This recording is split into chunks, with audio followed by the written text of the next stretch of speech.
L'idée de Power Ta Carrière, c'est vraiment d'expliquer que en fait on n'est pas impuissante face à une situation qui est fondamentalement injuste. L'an dernier, on a atteint les 100 000 euros pour la première fois de l'histoire de Power Ta Carrière au bout de 3 ans. J'ai vraiment fait progresser ma carrière pendant que j'avais Power Ta Carrière. Le fait que j'étais capable de, moi, avec des moyens limités, créer une communauté de 165 000 abonnés, ça voulait dire que j'allais avoir une touch en plus. Donc tu peux développer ton business sans être en galère sur la thune et te poser trop de questions. Il va falloir que vous en parliez avec votre manager. Il va peut-être même falloir en parler avec les RH selon la tronche de votre contrat aussi. Tu peux tout dire, tu peux même dire merde à ton chef, c'est juste une histoire de formulation. Bonjour à toutes et à tous et bienvenue dans cette nouvelle mini-série. Aujourd'hui, je suis trop contente du thème qu'on va aborder avec ma nouvelle membre du board puisque c'est une salariée diversifiée et solopreneur à succès. En même temps, elle combine les deux casquettes. On pourrait dire que c'est vraiment une Wonder Woman et ça tombe bien parce qu'en plus, c'est aussi le sujet de son expertise, des conseils qu'elle donne. Vous la connaissez sans doute si vous traînez sur Instagram parce qu'elle a un nombre de followers incalculable. Elle m'a, par le passé, donné, sans le savoir, plein de conseils carrière. C'est Power Ta Carrière, Sarah Zitouni. Salut Sarah, bienvenue au board. Merci beaucoup de ton invitation, Flavie. Donc j'adore ton travail d'empowerment des femmes sur la workplace, on va dire, dans le monde du travail. Je sais pas comment toi tu le décrirais. Moi, c'est comme ça que je le perçois. En tout cas, j'adore vraiment ta création de contenu, tes produits et tout ça. Tu vas nous raconter. Alors, qu'est-ce que tu fais aujourd'hui comme service et avec quoi tu combines ça comme travail? Parce que souvent, les gens sont étonnés qu'on puisse combiner deux casquettes comme ça d'entrepreneur et de salarié. Moi, je suis donc la patronne fondatrice de Power Ta Carrière, qui est, comme tu l'as expliqué, une entreprise qui aide les femmes à reprendre le pouvoir sur leur vie professionnelle et en particulier si elles sont salariées. L'idée de Power Ta Carrière, c'est vraiment d'expliquer que en fait on n'est pas impuissante face à une situation qui est fondamentalement injuste et qu'il y a toujours des hacks, des codes, des outils, des éléments qu'on peut apprendre pour s'en sortir de toutes les situations difficiles qu'on peut vivre au travail et donc s'épanouir et progresser.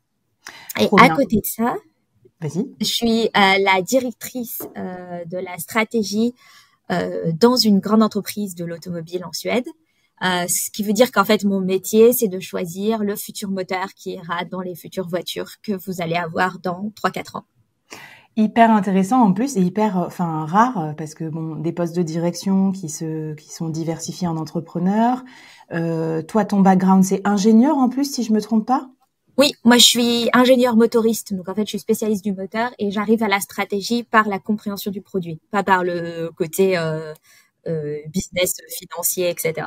J'allais dire double dose de rareté pour ce Pokémon parce que je suis pas sûre que les métiers ingénieurs, tu vois, j'en sois forcément les plus amènes à se lancer notamment sur Instagram ou des univers comme ça où il y a beaucoup d'histoires de vente aussi quand on crée un produit ou une entreprise. Donc hyper bien. J'avais noté 150 000 abonnés, mais c'est peut-être plus sur ton Insta. 165 000 à l'heure actuelle. Wow. Donc trop classe et un solo business à 6 chiffres dans ces eaux-là. Enfin, je sais pas après si tu communiques sur un chiffre public ou pas. Ouais, non, mais en fait, l'an dernier, on a atteint les 100 000 euros pour la première fois de l'histoire de Power Ta Carrière au bout de 3 ans. Hyper intéressant. Alors, tu vas nous raconter. Là, le but de cette mini-série, c'est vous embarquer avec Sarah. Elle va vous donner du coup tous les conseils pour vous lancer vous-même dans l'aventure sans tomber dans les choses trappes du salarié diversifié parce qu'on a fait ce parcours toutes les deux. Il y a quand même des galères, on va pas se mentir. Sinon, tous les salariés auraient un business à 6 chiffres à côté. Donc, c'est pas ça l'histoire. Peut-être, ce premier épisode, j'aimerais qu'on parle des avantages parce que, évidemment, on conçoit les avantages pour soi et sa future boîte si on a envie d'en créer une, mais tu vas quand même nous les rappeler. Mais quels sont les avantages aussi pour sa carrière actuelle? Parce que ça, c'est un truc dont j'aimerais que tu nous parles parce que moi, souvent, j'ai l'impression que les gens, ça leur fait peur et ils se disent « Ouais, mon patron va penser que c'est qu'un truc pour moi, il va pas kiffer, etc. » Est-ce que tu peux nous dire, 3 ans plus tard, qu'est-ce que ça t'a apporté d'avoir cette posture de salarié entrepreneur? Oui, surtout qu'en fait, pour répondre à ta question, je peux donner un peu de contexte au début. C'est-à-dire que moi, quand j'ai commencé Power Ta Carrière, j'étais pas la plus jeune directrice de la stratégie de l'automobile. J'ai travaillé comme directrice commerciale dans une start-up. Donc, j'ai en plus changé d'emploi dans le parcours Power Ta Carrière, ce qui montre que ça a pas affecté ma carrière négativement. En fait, j'ai pris en grade entre guillemets. Ah, t'as une promo en plus de créer ta boîte, énorme. J'ai changé d'entreprise et j'ai eu une promo et j'ai augmenté mon salaire. Donc en fait, j'ai vraiment fait progresser ma carrière pendant que j'avais Power Ta Carrière. Et j'en ai parlé très tôt dans le processus d'entretien avec mon manager qui est le VP stratégie de cette boîte dans l'automobile. Et je pense que ça peut vraiment être valorisable parce que tout d'abord, tu vas pouvoir en fait tester des nouvelles compétences. On sait tous que quand on est salarié, un certain nombre d'entre nous, par exemple, on aimerait bien apprendre à manager, tester le management, mais tu as toujours un peu le truc de oui, mais tu deviens manager si tu as été manager ou s'il y a une place qui se libère ou si tu as la chance d'être tombé sur le truc, etc. En ayant ta propre entreprise, tu peux en fait commencer à acquérir des nouvelles compétences. Tu parlais tout à l'heure des ingénieurs qui savent pas vendre. Tu apprends à vendre avec ta propre entreprise. Et ensuite, tu peux aller dans un entretien décemment valorisé en disant « Je suis solopreneur et j'ai fait 100 000 euros avec mes petites mains l'an dernier. Vous pouvez me confier un grand compte et faire de moi une commerciale. » De la même manière pour le management. Je manage une équipe de 3 personnes. Je pense que vous pouvez me faire confiance. Je peux vous donner des références et un track record, quoi. Bah écoute, moi pour avoir été manager, quand je me remets dans ma casquette d'avant, je me dis évidemment que c'est hyper intéressant que tes équipes elles aient des compétences transférables comme ça. Par exemple, le truc bête, mais gérer les réseaux sociaux, c'est beaucoup un truc de solopreneur qu'on est obligé de faire. C'est utile aujourd'hui parce qu'attends, comment tu fais pour la marque employeur, pour recruter des gens, pour un peu faire mousser ta boîte sur tel ou tel projet si t'es nul en réseaux sociaux? Personnellement, j'ai toujours veillé à valoriser ça en expliquant qu'en fait, le fait que j'étais capable de, moi, avec des moyens limités, créer une communauté de 165 000 abonnés, ça voulait dire que j'allais avoir une touch en plus pour promouvoir les activités de l'entreprise via mes propres réseaux et du coup créer quelque chose qui est plus organique que ce que la com nous produit en général, qui est « venez nous voir au stand B62 du salon, machin, chose, tu vois. » Moi, je peux te faire un truc un peu storytelling qui est quand même plus intéressant que ça. Et tu sais, et puis l'esprit entrepreneurial, en fait, c'est quelque chose qui peut vraiment intéresser une entreprise. Ils arrêtent pas de dire qu'ils veulent des salariés qui font le extra mile, tu sais, il faut en faire un peu plus, il faut exceed expectations, il faut toujours être au-delà des attentes, etc. Bon, là, tu as clairement une entreprise, donc tu as pu créer tes propres attentes, tu as été capable d'aller d'aller à la rencontre de ces objectifs et tu peux montrer qu'en fait, tu es complètement capable d'avoir cet esprit entrepreneurial aussi dans ton poste. Et surtout pour des postes 6-8, de direction, etc. C'est quelque chose qui forcément les intéresse parce qu'ils veulent pas juste des exécutants, ils veulent des gens qui réfléchissent, quoi. Ouais, alors c'est vrai que j'en parle pas trop, mais il y a plusieurs types de postes dans lesquels le salarié diversifié est particulièrement intéressant. Les postes de direction, c'est vraiment des postes pas mal parce que t'as de la latitude sur ton temps. T'es pas non plus, tu vois, à la chaîne, tu vois, à travailler de 9h à 18h impérativement. T'as besoin aussi de montrer que finalement t'as de la matière grise en fait plus, voilà, et aussi des capacités de collaboration. Donc c'est vrai que salarié diversifié, pour être honnête, je pense que ça se prête très très bien aux boîtes du tertiaire et notamment quand t'es cadre. Je pense qu'il faut que tu sois cadre, oui. C'est pas une conversation que j'aurais avec quelqu'un qui évidemment doit compter ses heures et c'est très différent. Et dans ce cas-là, on est peut-être plus dans la configuration, tu sais, j'ai un job alimentaire, le temps de faire décoller mon propre business. Mais je pense que quand tu as un job de cadre et surtout cadre supérieur, ben en fait, tu peux vraiment envisager que, moi, on me pose très souvent la question, genre, quand est-ce que t'arrêtes, du coup, pour être à 100% sur Power Ta Carrière? J'en vois pas l'intérêt. Je comprends pas pourquoi j'arrêterais travailler dans l'automobile. En plus, je voulais travailler dans l'automobile depuis que j'ai 4 ans. L'envie ne s'est pas épuisée en 12 ans. Donc, j'ai très, très, très envie de continuer et je vois pas pourquoi choisir. En plus, ça m'a vraiment donné aussi du recul sur ma carrière. C'est-à-dire que je peux vraiment relâcher la pression du travail, très bizarrement, parce que souvent, on imagine le salarié diversifié, c'est le mec qui court dans tous les sens et qui est complètement épuisé parce qu'il fait tout à 250%, etc. Moi, au contraire, ça m'a remis en fait tout un peu à son niveau, dans le sens que du coup, bah tu vois, des fois j'ai des galères au taf et je me dis, allez, c'est bon, je plie l'ordinateur, ça c'est fini, j'ai autre chose à faire, faut que j'aille penser à Power, faut que je fasse un truc plus épanouissant, un peu sympa et tout. Et à l'opposé, des fois, je suis stressée en me disant, putain, mes chiffres avec Power, c'est pas ce que je voulais, je suis pas sur la vitesse commerciale à laquelle je veux être, etc. Et je me dis, bon, attends, on s'en fout parce que là, de toute façon, faut que j'aille gérer le dossier. Est-ce qu'on fait de l'hydrogène ou pas? Et c'est sympa. Et ça me donne une autre opportunité de penser à quelque chose d'épanouissant. Donc, si tu veux, tout peut un peu aussi s'équilibrer. Et puis, t'as vachement moins aussi ce côté, oh mon Dieu, si ma carrière avance pas à la vitesse où je veux, ou si mon boss se montre chiant, genre je suis foutu, je suis esclave de ce gars-là, etc. Parce que tu peux toujours te dire, j'ai une super chouette alternative à côté. C'est ça. Même si tu la saisis pas, tu sais, t'as toujours un peu ce truc dans ta tête de dire, moi j'ai hedge, je dis souvent en anglais, I hedge my bet. C'est-à-dire tu vois, comme dans la finance, tu fais un contre-pari pour équilibrer ton pari. Comme ça, s'il y a un truc qui chie, bah, en fait, tu gagnes l'argent de l'autre côté et du coup, bah, tu t'as pas une perte énorme, quoi. J'adore parce que ce que tu décris, c'est la sérénité aussi. C'est-à-dire, c'est comme quand on a de l'argent placé sur un compte. On va pas l'utiliser, mais le fait qu'on sache qu'on l'a, si jamais on a une merde, ça nous enlève, tu vois, cette épée de Damoclès, cette grosse pression. Et moi, tous mes potes salariés, maintenant, on est quarantenaires, le vivent, ça. Un changement de management, un manager toxique qui arrive, une grosse pression d'un coup, et ils se disent, oh là là, toute ma vie professionnelle, en fait, se retrouve vraiment chahutée, alors que c'était pas prévu. Et ça, c'est hyper énervant. Donc, je trouve ça trop cool. Peut-être pour finir, Sarah, quel pourrait être l'avantage aussi d'être salarié diversifié pour ceux qui veulent vraiment devenir entrepreneurs aussi à temps plein? Est-ce que toi, tu as vu un intérêt particulier aussi à te lancer avant de claquer ta dème? Oui, alors absolument. Déjà, tu développes ton business tranquillement sans être en train de paniquer sur la thune. Parce que mine de rien, on voit beaucoup de gens, mais non, mais c'est vrai, on voit beaucoup de gens qui en fait se lancent en mode, allez, YOLO, je quitte mon super taf. Et c'est le seul moyen. En plus, moi, c'est le truc qu'on m'a vraiment bassiné au début. Genre, c'est le seul moyen de le faire. Si t'es sérieuse sur ton business, tu quittes ton taf. Et du coup, moi, j'avais toujours envie de répondre. Alors, c'est peut-être parce que j'ai grandi dans un milieu ouvrier, donc le pognon, c'est important. J'avais un peu ce truc de dire, mais tu vas payer mes traites à ma place, je possède l'appart que vous voyez dans la vidéo. Donc, je le possède comme tout le monde, c'est la banque qui le possède, donc faut que je le paye, quoi.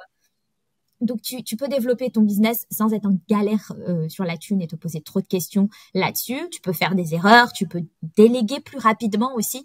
Parce qu'en fait, la thune que tu rentres, bah, tu peux l'investir dans des freelances dont tu as besoin des services et faire. Parce que toi, tu disais pour power ta carrière. Donc, t'as qui t'aide sur ton business? Alors, j'ai une bras droit opérationnelle sur Power Ta Carrière, qui est tout ce que je ne suis pas, c'est-à-dire extrêmement organisée, très cadrée, capable de créer des procédures, etc. J'ai quelqu'un qui gère ma stratégie sur mes réseaux sociaux aujourd'hui, et j'ai quelqu'un qui fait le copywriting pour moi. Et ces trois personnes-là, en fait, je peux les payer et m'offrir leurs services qui, en fait, font vraiment décoller ce que je fais parce qu'elles sont bien meilleures que moi sur ces questions-là, parce que j'ai pas besoin, moi, de me payer pour vivre. Ouais, et puis oui, aussi un truc intéressant, moi que j'ai constaté, c'est que, tu sais, moi je me suis lancée avec une idée que je trouvais géniale à l'époque de start-up, et en fait ça s'est pas du tout fait parce qu'au final je trouvais que ça marchait pas si bien que ça, etc. Et donc je trouve que se lancer un salarié aussi quand t'es comme ça te permet de pouvoir pivoter, changer un peu d'idée, idée 1, idée 2, idée 3, jusqu'à trouver la bonne. Et en fait moi c'est mon podcast qui, contre toute attente, à la base je le faisais vraiment en mode loisir, juste j'étais intéressée par le freelancing, mais c'était tout. Et du coup, 2 ans plus tard, ça m'a permis de trouver une idée de produit, mais parce que j'ai eu le temps, tu vois, j'ai pas eu besoin de tout de suite me dire comment je peux monétiser mon podcast. Et je pense que ça a créé aussi une communauté bien plus forte, je pense, hein, enfin vous me direz les auditeurs, auditrices, entre nous, parce que j'avais pas besoin tout de suite de monétiser. Et après seulement, quand c'était vraiment la bonne idée, l'idée de la scalabilité, là ça m'a donné l'ancêtre de l'incubateur solopreneur qui aujourd'hui me permet de vivre confortablement. Mais je pense que c'est tout à fait vrai, et aussi que d'avoir été salarié, alors salarié diversifié ou juste d'avoir été salarié avant d'être entrepreneur, ma bras droit, par exemple, Clémence, me disait très souvent que ça donnait des clientes très différentes pour elle. Et que par exemple, les clientes qui étaient salariées ou qui avaient été salariées, on a une compréhension de l'intérêt d'avoir des procédures, une certaine vision du management, etc., qui est un peu différente par rapport à des gens qui, en fait, se sont immédiatement lancés dans l'entrepreneuriat. Et donc, elle m'expliquait que, en tout cas, elle, de son point de vue, elle trouvait que ça donnait des clientes plutôt plus faciles à gérer. Ça va être l'épisode feel good pour tous ceux qui sont encore en salariat et qui, malheureusement, se font bâcher à longueur de temps par cet univers entrepreneurial où t'as l'impression que vraiment, le salariat, on est des gros nazes. Je dis on parce que je me sens encore, moi, complètement alignée avec ça. Moi, j'étais très heureuse dans le salariat et je pense qu'il y a plein d'entrepreneurs qui peuvent l'être. Est-ce que tu as un défi à nous lancer pour cette première partie, justement, pour qu'on aille peut-être chercher comme ça ces bénéfices qui peuvent être pour nous ou pour notre employeur? Je pense que ça serait très intéressant de faire l'exercice de noter 3 à 5 compétences, capacités, oui c'est ça quoi, actions que vous avez menées et que vous pourrez valoriser dans votre prochain entretien personnel avec votre manager. On dit toujours chez Power, essayez de mettre du chiffre. Le chiffre, ça crédibilise votre propos. Donc, c'est ce qu'on disait tout à l'heure. Par exemple, j'ai construit une boîte qui fait 30 000 euros de chiffre d'affaires dans l'année à côté de mon travail. Ça monte mes capacités de vente, ça monte mes capacités de marketing, de gestion des réseaux sociaux, de storytelling, etc. Donc, faites cette liste-là parce qu'elle va vous servir pour valoriser avec votre manager au travail. Allez, c'est parti pour les promotions, les augmentations, les changements de DAF. Et Sarah ne prend pas de commission sur ça. En plus, c'est magnifique. Donc, merci beaucoup pour tes conseils. Et puis, je te propose qu'on passe à la suite. La question qui tue, comment on gère la conversation avec son employeur, avec son manager? Parce que là, il y a énormément de questions là-dessus. Alors, Sarah, tu nous disais dans l'épisode précédent tous les bénéfices pour soi et pour l'employeur, mais dans le fond, il y a plein de gens qui redoutent de se lancer parce qu'ils me disent Flavie, je sais pas comment aborder les choses vis-à-vis de mon manager. En gros, mon manager va se dire que je suis pas motivée, que j'ai envie de faire un truc à côté, que je lui plante un couteau dans le dos. Comment t'as géré ça, toi? Parce que d'ailleurs, moi, je suis assez mal à l'aise pour en parler, dans le sens où, en gros, moi, j'ai pas demandé l'autorisation et j'ai lancé mon podcast comme ça à côté. Mais c'était que un podcast, c'était pas encore un podcast, ouais. Donc, qu'est-ce que t'en penses? Alors, quelle est la bonne stratégie là-dessus? Alors, je comprends tout à fait qu'on puisse avoir un podcast ou quoi que ce soit à côté, dans le sens qu'on a tous le droit d'avoir des hobbies. Hein. Moi, j'ai des collègues qui coachent l'équipe de foot de leur fille et qui sont peut-être un tout petit peu indemnisés pour ça. Évidemment, ils sont pas allés le déclarer. Ça, c'est plus su dans les conversations à la machine à café. Mais si vous êtes sérieux dans l'idée de vraiment créer une entreprise et du coup de générer des fonds, il va falloir que vous en parliez avec votre manager. Il va peut-être même falloir en parler avec les RH selon la tronche de votre contrat aussi. Moi, typiquement, la stratégie, tu te doutes bien que j'ai un contrat dans lequel il est très clairement marqué que je n'ai pas le droit d'avoir d'autres activités que mon activité professionnelle et que toute autre chose doit faire l'objet d'une permission, puisqu'il est important de savoir que ça va pas être que je vais pas créer des conflits d'intérêts, que ça va pas venir être compétitif par rapport à ma fonction salariale, etc. Ouais, alors ça, pour écrire mon livre Salarié diversifié, j'ai pas mal geeké. C'est les deux clauses. Enfin, la première, c'est la clause d'exclusivité, c'est celle que tu décris, c'est-à-dire t'as pas le droit de faire autre chose. Alors souvent, elle se renégocie ou Oui.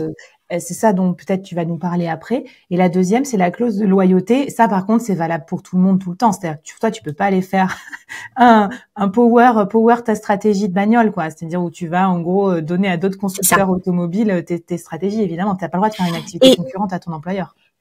Et en même temps, tu serais surprise puisqu'il y en a qui sont quand même consultants dans leur propre métier et qui ont du coup quand même un soloprenariat de consultants à côté de leur propre métier. Donc ça veut dire que à la fin, c'est un peu toujours la phrase qu'on peut dire, tout se négocie.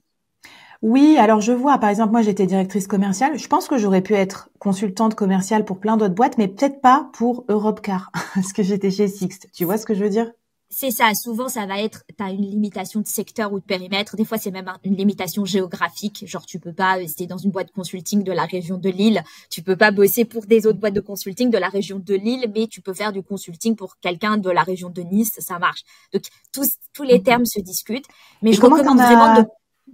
Non, vas-y, pardon, j'allais dire comment t'as renégocié toi, de ton côté. Ouais, je recommande déjà vraiment de pas du tout la jouer en soum-soum parce que pour le coup, ça peut vraiment finir avec des conversations très pénibles avec les RH. Vous n'êtes pas obligé d'y aller minute 1, mais à partir du moment où vous allez commencer à générer des revenus et à communiquer publiquement, c'est quand même mieux de préparer le terrain. Il faut absolument partir du point de vue de votre employeur. En fait, c'est peut-être un peu, c'est peut-être un peu déprimant des fois de se dire quoi, mais pourquoi je penserais à lui? Mais en fait, les gens ne vous écoutent en négociation que si vous adoptez leur point de vue. Donc, il faut savoir mettre en valeur ce que ça va apporter à l'entreprise. Parce que ce que ça vous apporte à vous, votre chef et votre boîte, ils s'en foutent, en fait. Ils veulent savoir what's in it for them. Pourquoi il faut qu'ils en aient quelque chose à foutre, eux, tu vois. Pourquoi c'est leur problème ou leur truc intéressant. Et du coup, tu as intérêt à vraiment focaliser là-dessus. Donc, comme on en avait parlé un peu dans l'épisode précédent, c'est expliquer, par exemple, en quoi vous allez acquérir des nouvelles compétences qui sont intéressantes pour l'entreprise. Et ça vous inscrit aussi dans le temps long, parce que si tu parles du fait que, en fait, tu vas acquérir des compétences intéressantes pour l'entreprise, eh ben, tu crées aussi ce lien en disant, moi, j'ai pas prévu de partir, j'ai pas prévu de vous lâcher, c'est pas un renoncement. c'est un développement. Ouais. Et donc moi, par exemple, c'est ce que j'ai toujours vendu en expliquant, attendez, ça enrichit mon côté commercial. Pour une stratège, c'est quand même important. Expliquer que d'avoir écrit un livre, ça a augmenté ma notoriété, ce que je mettrai au service de mon entreprise, etc., etc. En plus, toi, tu as quand même un petit côté touchy. Alors bon, après, tous les business peuvent avoir un côté touchy. Typiquement, moi, je fais l'apologie du freelancing alors que je suis salariée. Toi, t'aides quand même les meufs à mieux négocier leur salaire, etc. Le côté féministe un peu et tout, ça a pas fait tiquer ton management? Et tu vois, c'est là où ça peut être intéressant parce que ça dépend comment tu présentes les choses. Et c'est un truc aussi qui est un peu central chez Power Ta Carrière. On dit toujours, tu peux tout dire, tu peux même dire merde à ton chef, c'est juste une histoire de formulation. Et là, par exemple, tu peux formuler en mode, je suis une féministe hystérique qui va transformer le monde de l'automobile et du coup, c'est insupportable pour le management et il y en a plein là-dedans qui adhéreraient pas. Ou tu peux présenter ça en disant que ton entreprise va bénéficier de l'image de diversité et d'inclusion que tu propages et que les gens, quand ils vont savoir que tu es associé à cette entreprise, ils vont se dire que cette entreprise a forcément des politiques intéressantes et progressistes vu qu'elle accepte une telle personne dans ses rangs. Okay. Et comme on sait que l'image, c'est important pour eux, même si tout le monde n'est pas très bon sur les questions DEI, à minima, ils veulent avoir l'image associée avec la DEI, tu deviens une porte-parole ou une figure de cette image qu'ils essayent d'obtenir.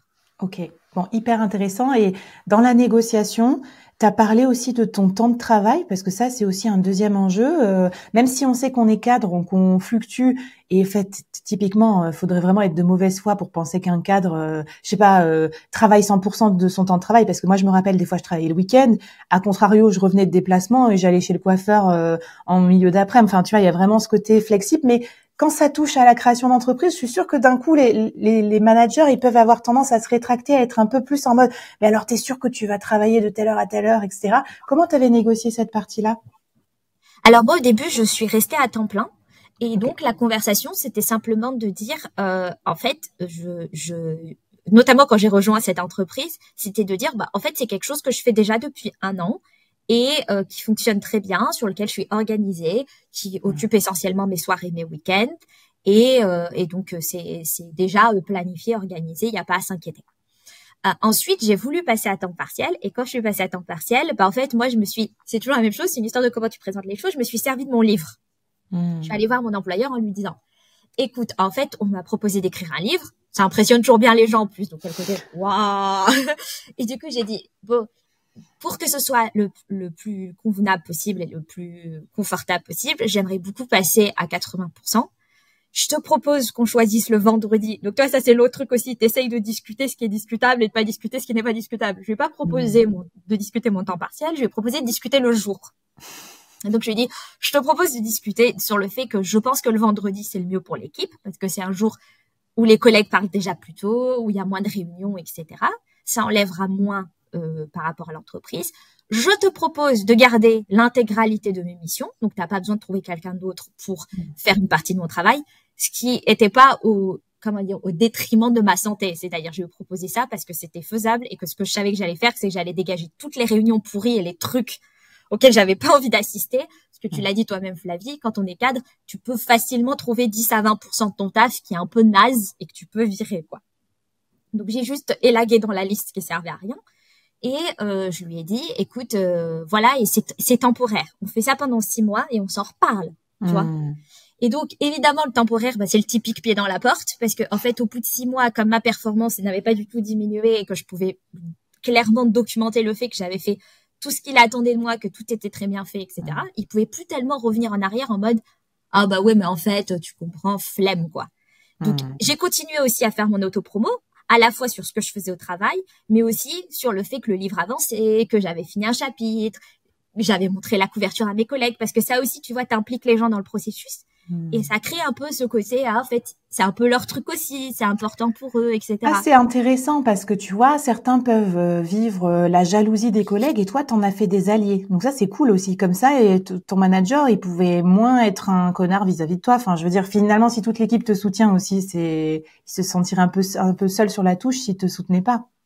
T'as ça, et puis t'as le truc aussi que tu vois, ton manager, un des trucs qui l'intéresse dans la vie, c'est de se faire mousser lui-même. Donc des fois, quand tu lui refiles un peu ton projet, c'est l'occasion pour que lui, il puisse aller dire dans un concours de manager quelque part que lui, il a une employée qui écrit un bouquin, tu vois. Ah ouais, trop bien.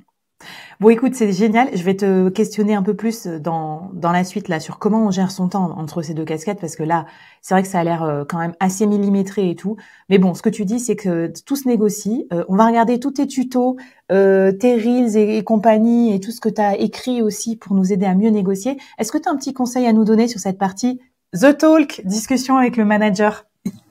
Je propose qu'en fait, vous fassiez la liste des arguments de en quoi quelque chose est intéressant pour vous. Que ce soit d'ailleurs votre future entreprise ou que ce soit pour votre demande de promotion et tout.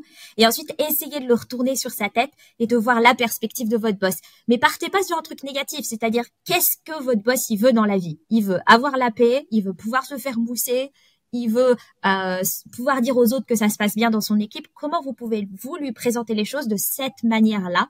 Parce que vous allez voir qu'il y a plein de choses. Ah, petit extra tips.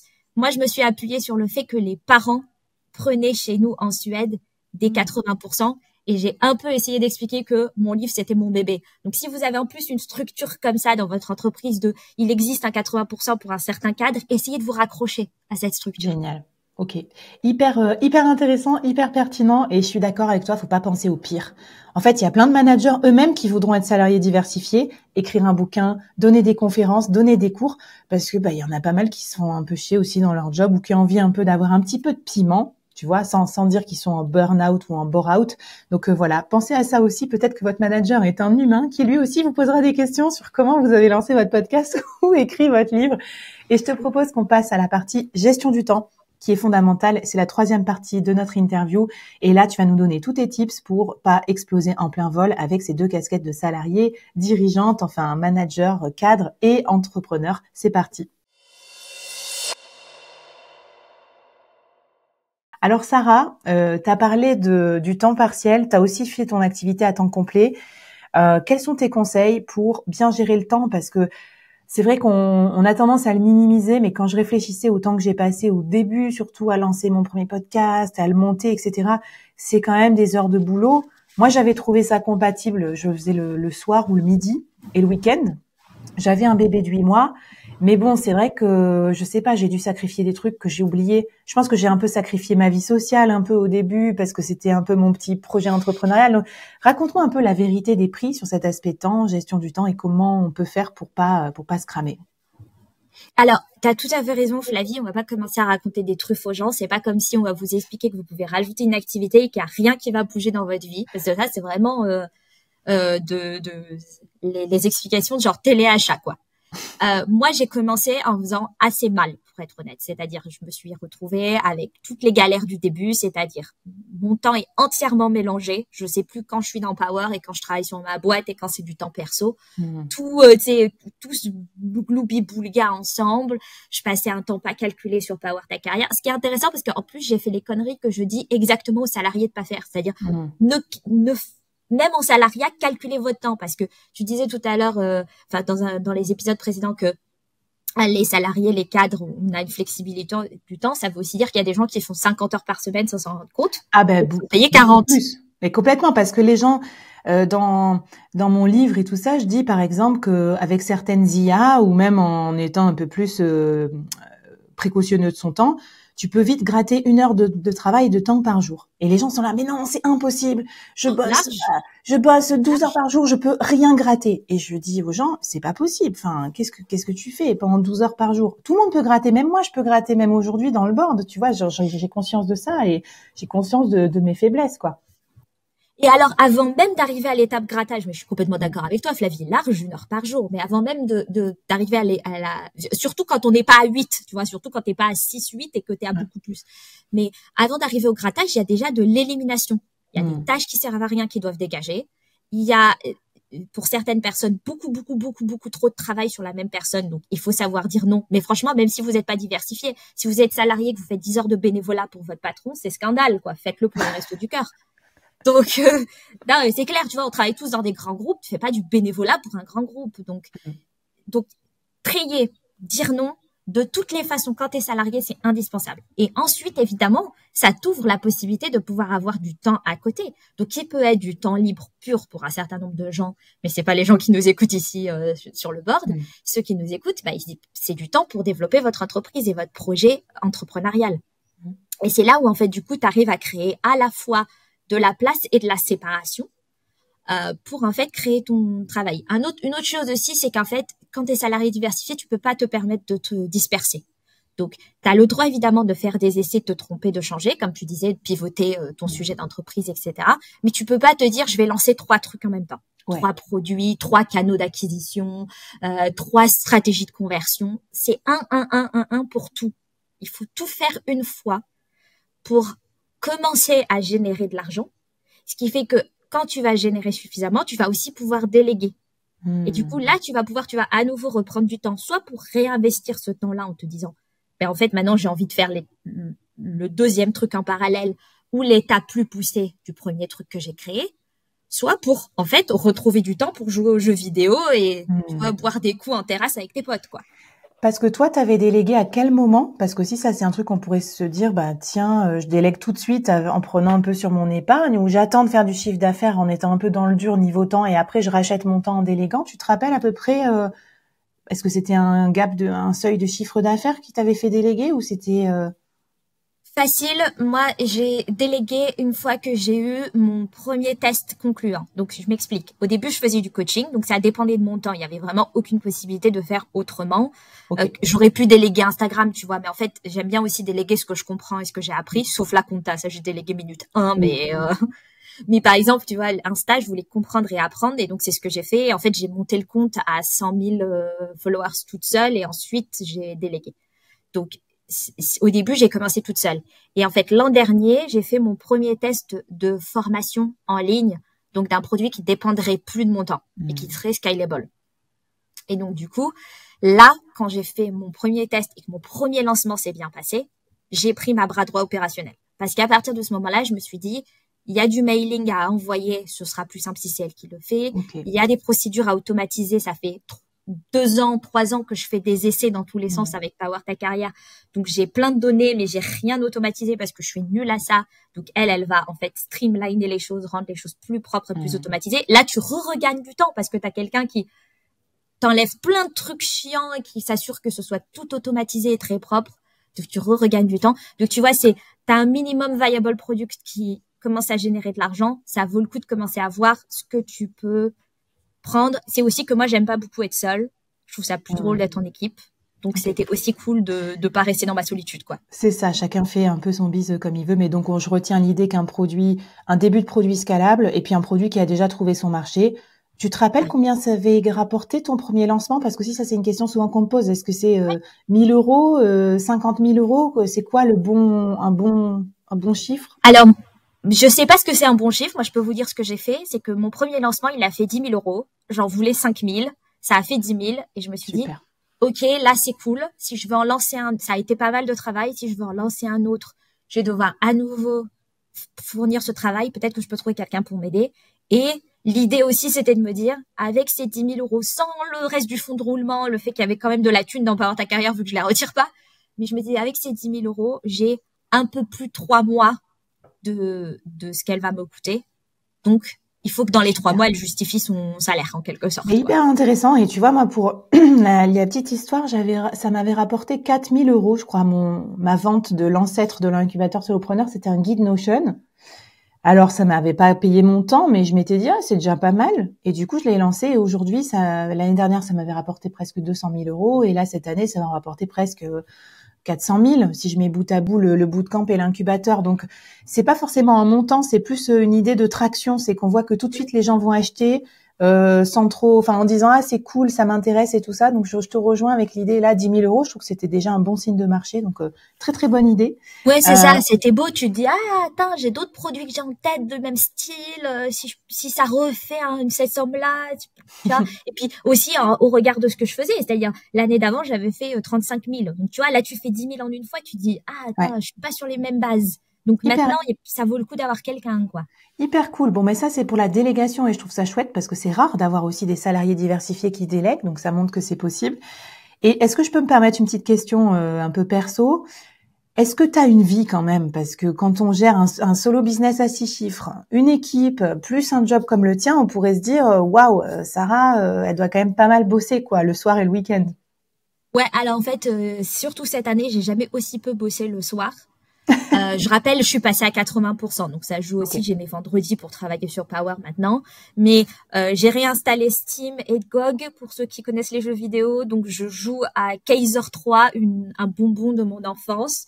Euh, je fais de la pâtisserie au moins une fois par semaine avec mon pote qui est un grand fan de pâtisserie. Je vais au tennis 1 à 2 fois par semaine. Trop bien.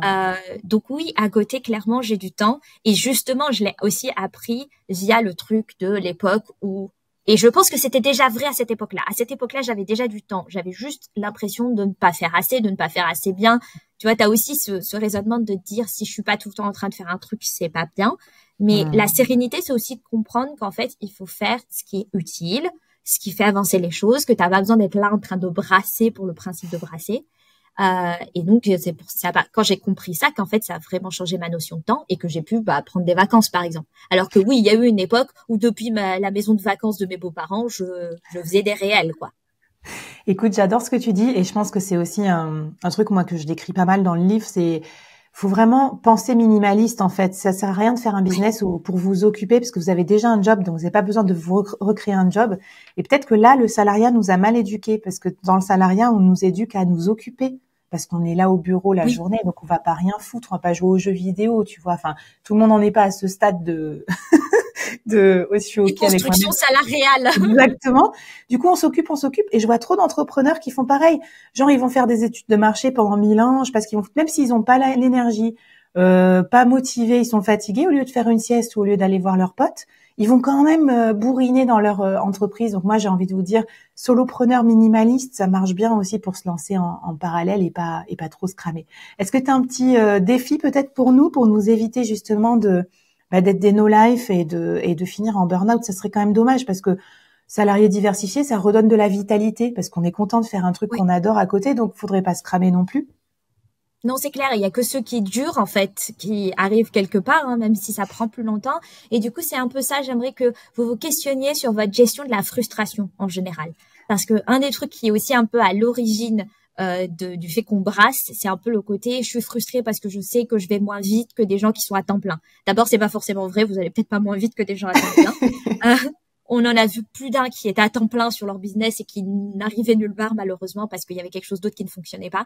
Et surtout, questionnez-vous sur à quoi ça ressemble la frustration pour vous. Il a quelle tête ce monstre et comment vous pouvez faire copain avec pour que ce soit plus facile à vivre plutôt que de juste céder à votre frustration à n'importe quel moment. Hyper pertinent. Et puis rappelez-vous que où vous vous lancez, ça ressemble un peu à rien, mais quand vous regarderez là, je suis en train de regarder 5 ans en arrière quand j'ai commencé mon podcast. Et là, je me dis, waouh, je suis trop contente d'avoir passé 7 heures ou 7 heures et demie tous les jours à faire de la merde et à me dire, mais c'est nul, mon podcast est nul, il y a rien qui va. Et aujourd'hui, on en est là et j'ai Sarah à mon micro, mais quel plaisir et quel kiff. Et donc, du coup, je te propose, Sarah, que tu nous parles d'un autre sujet un peu épineux, c'est comment entreprendre sans s'appauvrir en étant salarié. Donc, quel statut on choisit? Comment on gère l'argent? Est-ce qu'on le garde sur sa boîte? Est-ce qu'on se le verse? Il y a tout ce sujet un peu de complément de salaire ou non. Et si tu veux bien nous donner tes conseils là-dessus. Alors Sarah, tu me disais aussi attention avec le mythe de je crée ma micro-entreprise, c'est le meilleur statut et tout ça. Ça peut être bien ça pour dans certains cas de figure. Toi, tu n'avais pas choisi cette option-là. Et tout à l'heure, tu en as parlé dans les épisodes. Tu as dit moi, j'ai gardé mes trucs en trésor, etc. Est-ce que tu peux nous raconter le rapport à l'argent qu'on a quand on est salarié diversifié, qui est, je crois, assez différent que quand on est entrepreneur à temps plein? Absolument. C'est une des plus grosses différences. Et d'ailleurs, c'est un des trucs les plus durs à naviguer parce que tout ce qu'on voit comme conseil pour les entrepreneurs, en fait, sur cette partie-là en particulier, ils sont très mal pensés pour des salariés diversifiés. Et c'est ça va aussi un peu avec le problème des fois qu'on n'a pas assez de rôle modèle de salariés diversifiés, épanouis, heureux et qui font de la thune. Donc, du coup, on a un peu tendance à dire que c'est le mec qui galère avec un job alimentaire. Donc, il y a des gros mythes autour de ça. Moi, je suis très, très, très reconnaissante de mon collègue père dans ma boîte où j'étais à la direction commerciale qui m'a conseillé à l'époque de me constituer en société parce que j'aurais fait comme tout le monde. J'aurais fait une micro-entreprise en me disant bon vas-y, en fait je fais ça parce que le statut il est facile, les papiers c'est un petit truc qu'il faut remplir vite, j'ai pas envie de me poser de questions et je sais pas quoi. Ce qui aurait posé problème pour moi parce que en fait quand tu es salarié, tu vas toucher du coup ton salaire tous les mois, donc tu as une certaine surface financière en termes de revenus. Et du coup, quand tu es en micro-entreprise, l'intégralité de ton chiffre d'affaires va être ajoutée à cette surface financière, sans possibilité de déduire des charges, sans possibilité que ce soit taxé différemment de tes revenus. Et donc, quand comme moi, en fait, tu gagnes pas loin de 6 chiffres par an, si tu remets 6 chiffres par-dessus ça, en fait, pour te dire tout simplement, même Flavie, mon salaire actuel par mois, il est déjà surtaxé. Parce qu'en Suède, c'est comme ça que ça marche. Tu es déjà dans les tranches marginales d'imposition élevées. En fait. Voilà. Donc, en gros, tu as alourdi ta pression fiscale pour toi et pour ton foyer fiscal. Parce que moi, qui suis pacsée, c'est chiant. Enfin, si je remettais mon chiffre d'affaires aussi, mais ça fait qu'on paye tous plus d'impôts. Ok, intéressant. C'est ça. Et en fait, si tu veux, c'est vraiment une situation différente d'un entrepreneur qui essaye de se payer avec sa boîte. Parce que là, pour le coup, c'est ta surface financière de ta boîte et la tienne en micro-entreprise, elles sont égales. Et bon, à la limite, pourquoi pas. Mais quand tu es salarié, c'est vraiment un très mauvais calcul. Sur mon salaire actuel, je suis déjà surtaxée parce que je fais partie de la couche de salaire haut où en Suède, il y a une espèce de taxe sur les hauts salaires. Et là, ça prendrait des proportions idiotes qui, en fait, amputeraient la sécurité financière de mon entreprise et le fait que je puisse réinvestir cet argent. Moi, j'ai pas de problème à payer l'impôt sur les sociétés sur Power Ta Carrière. J'essaye pas de suroptimiser de ce point de vue-là. Mais l'impôt sur les sociétés, c'est 20%. Ce que je payerais si ça avait été une micro-entreprise, ça serait bien au-delà de 50. Ok, hyper intéressant. Et d'ailleurs, toi, tu cherchais pas forcément à te payer, puisque tu cherches à développer un business pérenne et on voit bien que dès le départ, tu as délégué. Donc ça aussi, c'est peut-être un truc qu'on peut pas trop faire en micro-entreprise versus se constituer en société. Exactement, parce que en fait, tu vois, quand tu investis dans le développement de ton entreprise en déléguant certains services ou en achetant des services, t'as ces fameuses charges que tu peux déduire du coup de ton chiffre d'affaires et t'es taxé que sur ton bénéfice. C'est quelque chose que tu peux pas avoir comme mécanisme quand tu es en micro-entreprise, alors que quand tu es salarié, c'est justement intéressant d'avoir la liberté de faire venir d'autres expertises sur ton business et de pouvoir faire avancer les choses plus rapidement par ce biais-là. Moi, j'ai toujours perçu Power Ta Carrière comme pas quelque chose qui était nécessaire financièrement pour moi. Évidemment qu'à terme, je serais contente que ça participe à mon indépendance et ma sécurité financière, mais à l'heure actuelle, j'ai un boulot où chaque année, je prends du salaire, où je fais même des bons quand je change d'emploi, et donc c'est sur cette partie-là que j'ai joué mes finances personnelles. Sur Power Ta Carrière, ce que je joue, comme tu dis, c'est le développement de cette entreprise pour que dans 10 ans, elle soit encore là à aider un maximum de femmes. Et que oui, à ce moment-là, quand je ferai encore beaucoup plus d'argent qu'aujourd'hui, je serai très contente d'en retirer des dividendes, par exemple. Ouais. Alors, je pense que t'as raison, il y a 2 cas de figure. Je pense le complément de salaire, quand ton salaire est pas assez élevé pour tes charges, là, c'est bien d'avoir une micro et tu factures 1000, 2000 balles par mois. T'es content parce que t'en prends 75%, enfin, je sais plus combien c'est. Et du coup, ça, c'est le top. Par exemple, tu fais du consulting à l'heure en parallèle. Moi, par exemple, j'avais un podcast, donc je m'étais fait une micro directe au cas où j'aurais un sponsor. Bon, c'était pas trop arrivé parce que je m'étais pas trop bougé les fesses, mais voilà, ça aurait été un petit montant.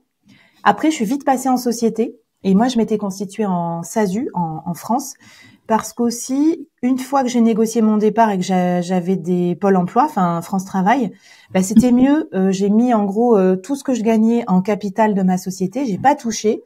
Et donc moi j'ai touché le chômage et après j'avais ce capital qui pouvait me servir pour payer des monteurs, etc. Donc aussi peut-être une deuxième idée. Toi je sais que tu l'as pas fait, mais ceux qui vont avoir envie de négocier leur départ et de partir, ça peut être avantageux aussi de créer une boîte dans ce sens. Exact, absolument. Je pense vraiment que ça a un intérêt en fait, c'est exactement ce que tu dis. Si ta surface financière, elle est déjà très confortable aujourd'hui, c'est important de garder tes 2 activités séparées d'un point de vue purement financier et légal. Si c'est pas le cas, dans ce cas-là, oui, tu peux te permettre de tout mélanger, quoi. Et puis surtout, rappelez-vous que tout est, rien n'est immuable en fait. On peut toujours changer. Moi, j'ai changé de statut. Je suis passée de micro à SASU, de SASU à EURL, machin. Et vous laissez pas avoir par les discours en mode il faut ça, c'est impératif. Faites-vous conseiller peut-être aussi individuellement parce que voilà. Et puis dites-vous que si vous faites une connerie de statut, vous pouvez la rattraper. Ça coûte juste un peu de thunes au comptable, mais bon, c'est pas grave. Vaut mieux se lancer, faire une connerie, rattraper, que aussi, je sais pas ce que t'en penses, passer 16 heures à regarder des webinars sur quel est le meilleur statut juridique alors qu'on s'en fout. Non, moi tu vois, j'ai reçu le mail qui indiquait du coup le numéro de mon entreprise et le fait que le statut avait été enregistré et j'étais chez Boulanger en train de faire des achats de Noël. Donc tu peux complètement bricoler un truc sur le web et changer d'avis plus tard. Dans le fond, c'est bien de tester des trucs aussi. Bon, ben trop bien. Dernière partie, tu vas nous parler des mythes qu'on va débunker sur cette histoire de salarié entrepreneur. Est-ce que tu as un petit défi à nous lancer sur la partie statut avant qu'on passe au bouquet final de l'épisode? Bah, le plus simple, si vous êtes en train de réfléchir à votre entreprise et que ça fait plus de 2 mois, lancez-vous. C'est ça. Parce que vous êtes en train de trop réfléchir, en fait. Parfait, j'aime beaucoup la règle des 2 mois. Allez, on va avoir plein de personnes qui vont se lancer. Franchement, je vais vous mettre tous les conseils aussi de Sarah dans la newsletter du board, donc abonnez-vous et venez nous voir en commentaire ou en discussion dans la newsletter, sur les réseaux sociaux. Taguez-nous aussi parce qu'on se fera un grand plaisir de vous aider à vous mettre la petite poussette là pour vous mettre le petit doigt de pied dans la piscine ou vous pousser carrément dedans si c'est un projet pour vous. Et c'est parti pour les derniers mythes qu'on va débunker sur cette histoire de salarié diversifié, salarié entrepreneur. C'est parti. Alors Sarah, dans ton travail avec Power, tu décryptes quelque chose de très très intéressant. C'est aussi comment ça se passe quand on est une femme et qu'on veut se lancer dans l'entrepreneuriat, parce que je sais qu'il y a beaucoup d'auditrices aussi sur le board. On est éminemment concernés, et notamment le fait qu'on soit salarié diversifié, ça peut se passer un peu différemment quand on est une femme que quand on est un mec, quand on va l'annoncer, et aussi pour un peu l'annoncer même à ses proches. Est-ce que tu peux nous donner des conseils plus spécifiques pour kit de survie pour les meufs qui veulent se lancer dans ce projet d'être salarié diversifié? Il va vraiment falloir qu'en fait, vous soyez convaincu de votre projet parce que vous allez probablement faire face à plein de gens qui seront très moyennement convaincus. Moi, j'ai toujours cet exemple un peu trash en tête qui est, j'avais lu, comme tout le monde, comme toute la France, je crois, j'avais lu le Society sur Xavier Dupont de Ligonnès. Et une des parties du mythe Xavier Dupont de Ligonnès, c'est qu'en fait, il a essayé de créer plusieurs sociétés et c'est notamment comme ça qu'il s'est enfermé dans beaucoup de dettes et tout par rapport à sa famille. Et à l'époque, ce mec-là, tout le monde l'a cru dans le fait qu'il créait cette société, qu'il était salarié diversifié, tu vois, tout le monde essayait a pris son projet au sérieux, alors que clairement son projet a foiré et les conséquences, pour le coup, ont été absolument catastrophiques et désastreuses, aussi horribles que ça puisse être. Ce que je veux dire par là, c'est que tu vas toujours avoir ton beau-frère Jean-Mimi au repas de Noël, il va vouloir bricoler un truc pourri dans son garage et tout le monde va respecter à mort que Jean-Mimi est un entrepreneur, tu vois. Non mais ça me fait trop penser à trop de projets pareil où les personnes me pitchent et je suis là ok, ça va nulle part son truc et tout le monde est là ouais, c'est génial, t'es un entrepreneur et tout, alors que toi tu fais ton petit business à côté qui fait déjà 5 chiffres et tout le monde s'en fout. Et toi, tu vois, c'est ça, tu vas avoir, les gens vont penser que tu as un hobby, que ça va te passer, que c'est pas très important, etc. Et du coup, tu vas pouvoir, malheureusement, on va te foutre plein de pièges sur le chemin à base de, puisque tu es chez toi le vendredi, tu pourrais peut-être aller faire les courses en journée. C'est quand même moins chiant que d'aller à Carouf le samedi. Ou alors, tu peux faire plus de tâches ménagères. Et ou alors, tu sais, comme notamment pour un certain nombre qui peut-être ont pris justement à temps partiel pour développer leur business, tu rapportes un peu moins d'argent dans le foyer, donc tu pourrais faire un peu plus de tâches ménagères pour compenser, alors que c'est déjà pas équilibré dans la plupart des foyers, on le sait, les chiffres le montrent. Et du coup, t'avances pas sur ton business. Et donc la prophétie devient autoréalisatrice. Ton truc devient en effet un petit hobby qui se bricole parce que tu peux jamais avancer. Super dangereux, hein. Moi, je suis quand même féministe et je me laisse pas marcher sur les pieds, mais même moi, quoi, je me retrouvais à faire tous les colis Amazon, tous les mecs qui devaient venir à la maison pour des travaux, les machines, tous les enfants malades, c'était pour moi, quoi. Et du coup, ça te limite pas mal. Et c'est ça, moi, qui m'avait bougé à me dire, faut que je me crée des revenus scalables parce que c'est pas possible. Toutes mes journées, enfants malades, je voyais moins 800 euros, mon TJM à l'époque de freelance. Ça me faisait hyper bader, quoi, tu vois. Oui. Et un autre truc que je rebondis, c'est que solo business du digital, comme beaucoup d'entre vous vont lancer, il y a aussi la notion de construire une communauté en ligne et tout qui est très très importante pour vendre vos futurs produits. Mais au début, je trouve qu'on est assez mal considéré quand on fait ça. Et moi, je me rappelle très bien mon mec, il me dit un jour, il m'a dit bon, arrête de faire ton Instagrammeuse là sur LinkedIn. Sous-entendu, vraiment, j'étais au bas de l'échelle du travail, alors que lui, c'est un salarié qui travaille et qui souffre. Tu vois ce que je veux dire? Ouais, avec cette notion de toute façon, t'es à la maison toute la journée, donc qu'est-ce que tu peux bien être en train de bricoler? Et surtout, on en parlait dans un épisode avant, si t'es fatigué, va faire une sieste. Si t'as le malheur de faire une sieste, il y a le côté, tu vois, en fait, t'es vraiment en train de bricoler des trucs et de faire genre. Et vraiment, je trouve que cette différence, elle est marquante, ce truc de le moindre mec qui fait un peu genre en soirée, c'est hyper sérieux, et le mec, il a la start-up de l'année. J'étais dans un événement de start-up, les gars, ils se vantaient d'en avoir planté 5, quoi. Et tu lui dis, je sais pas si ça fait toi quelqu'un d'expérience ou si ça fait toi quelqu'un à qui je confierais pas une boîte. En fait, tu vois. Et à l'opposé, tu as des femmes qui ont des boulots et qui elles-mêmes arrivent pas à s'appeler entrepreneur, patronne, PDG, CEO, machin truc et tout, qui arrivent pas à employer les mots parce que ben non, en fait, mais je le dis sans être en train de pointer du doigt, parce que moi j'ai commencé en passant 2 ans à me dire non mais est-ce que vraiment je peux dire que je suis entrepreneuse, parce que tu comprends, c'est à côté de mon taf, donc c'est pas vraiment les vrais de vrais, ils font ça à plein temps, tu vois. Et en fait, il y a pas de vrai de vrai. Ma pote qui est entrepreneuse, qui m'a dit les choses le plus simplement possible, elle m'a dit, il y a pas de vrai de vrai. T'as une boîte et tu fais de la thune, ça s'appelle entrepreneur. Il y a pas de terme. Non mais j'adore ce que tu dis, et en plus petit message aussi notamment aux freelances, parce que des fois on nous dit comme on est freelance on n'est pas entrepreneur. Je suis désolée mais se vendre soi c'est encore plus dur que vendre un produit. Donc quand tu te vends à 500 balles la journée à un client, que ce soit en parallèle de ton taf ou pas, tu peux être super fier, parce qu'il y a plein de start-upers qui lèvent des fonds mais qui arrivent pas à vendre leurs produits. Donc voilà. Ouais, et alors pour aller même plus loin avec ce que tu dis Flavie, quand toi tu vends ta prestation de création de logo, de site internet, de graphiste 500 balles la journée ou ce genre de choses, et que tu te dis ah oui mais est-ce que ça fait de moi un vrai, etc. Je te rappelle que dans le même temps il y a des mecs qui font des conférences pour 5000 balles et qui ont pas de problème à se dire entrepreneur, ou des gens qui font du consulting dans des, tu sais, à des très high tickets et tout ça et tout, qui pareil voient très bien le truc comme une entreprise. Donc je pense que la définition de mon ami qui a son entreprise dans l'hydraulique est quand même la plus simple. Si tu as une entreprise, micro-entreprise ça compte, mais je veux dire si tu as une structure et que tu fais des sous dedans, c'est pas un hobby.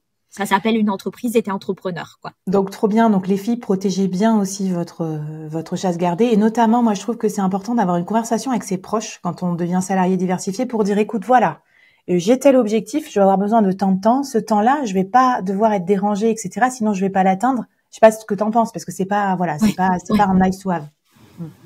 Et c'est surtout, autorisez-vous à avoir ce qui est important et essentiel pour vous. Si ça veut dire, alors, du temps, on en a parlé, mais par exemple, vous avez peut-être besoin d'un vrai bureau chez vous. Enfin, je veux dire, une table qui ressemble vraiment à un bureau. Si vous avez pas envie de bosser de la cuisine, bossez pas de la cuisine, quoi. Vous avez peut-être besoin d'avoir de l'espace, du temps.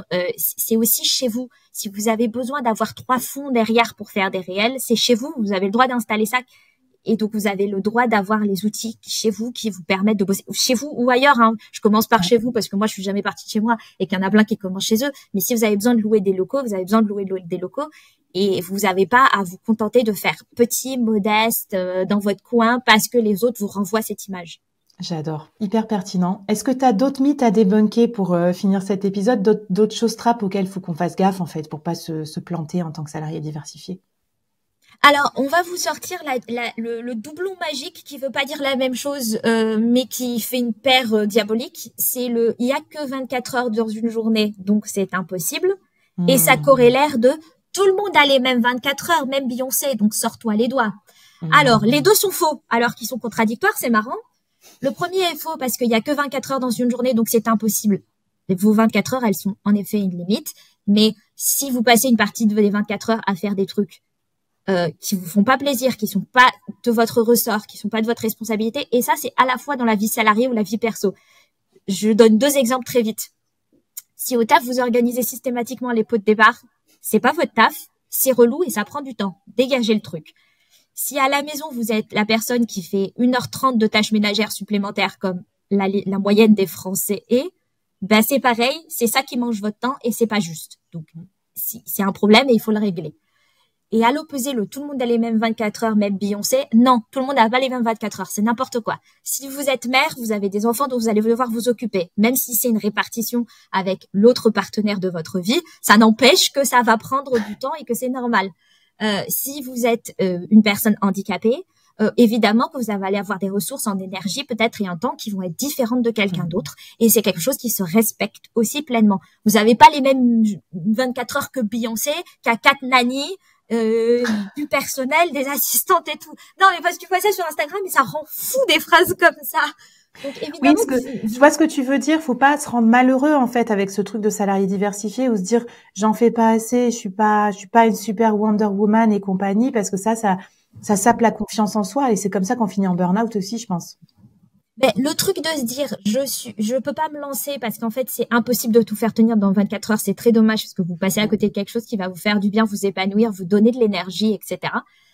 Mais le truc de se dire, je me flagelle avec le fait que je suis pas devenue Beyoncé en 3 mois, c'est aussi hyper détrimental pour vous.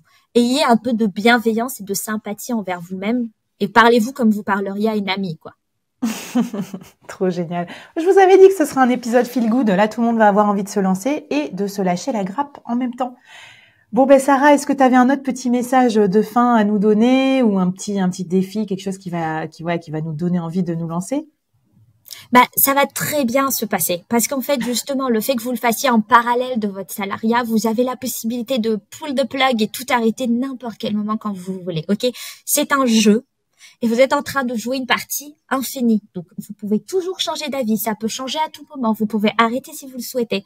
Vous n'avez pas besoin de choisir votre camp. Je sais qu'il y a tout un mythe, pas ici, sur le board, pas Flavie, mais il y a tout un mythe des podcasts business de faut choisir ton camp. Si t'es un salarié, tu vends ton temps et c'est débile. Les entrepreneurs sont des gros cons et tout le monde se fout sur la gueule.